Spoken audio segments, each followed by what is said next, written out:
Ang langit mismo na miligro. Hunyo 16. Pagahimuon ko ang usa ka tawo nga labing mahal pa kaysa bulawan nga ulay. Bisan ang usa ka tawo mulabaw pa kaysa bulawan nga lunsay sa offer. Isaias kapitulo 13 bersikulo 12. Kinsay makabana-bana sa bili sa usa ka kalag? Makahibalo ba kamo sa bili niini? Adto sa Getsemani ug didto tan-aw uban ni Kristo ni adtong mga takna sa kasakit. Sa dihang siya gisingot ingon sa dagkong mga tulo sa dugo.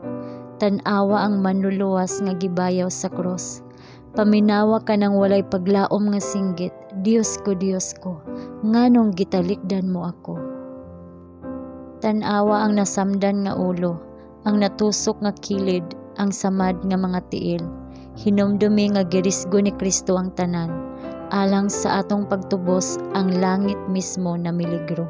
Sa tiilan sa cross, hinumdumi nga alang sa usa ka makasasala, si Kristo mitugyan sa iyang kinabuhi.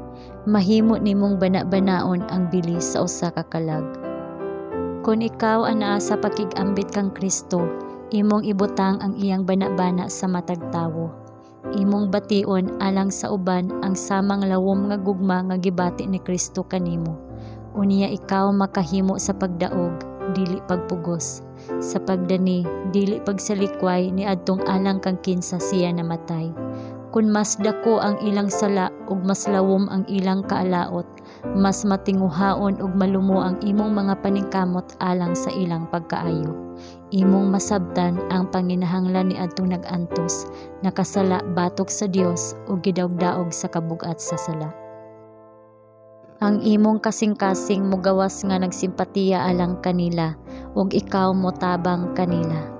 Kristo ug siya nga gilansang sa cross kinahanglang mahimong tima sa atong mga unahuna ug mupukaw sa kinahiladman nga mga pagbati sa atong mga kalag. Pinaagi lamang sa cross nga atong mabana-bana ang bili sa kalag sa tawo. Ingon ni ana ang bili sa mga tawo nga alang kang kinsa si Kristo namatay, nga ang amahan natagbaw sa walay kinutuban nga bili nga iyang gibayad alang sa kaluwasan sa tawo, sa pagtugyan sa iyang kaugalingong anak aron mamatay alang sa ilang katubsanan. Daw unsa nga kaalam, kaluoy ug gugma ang bug-os nga ginapakita diri. Ang bili sa tawo mahibaluan lamang pinaagi sa pag-adto sa Kalbaryo. Diha sa misteryo sa cross ni Kristo, makabutang kita og bana-bana sa tawo. Pagka mahimayaon sa mga posibilidad nga gibutang sa tubangan sa nahulog nga kaliwat, pinaagi sa iyang anak, ang Dios nagpadayag sa kahalangdon diin ang tawo makahimo sa pagkabot.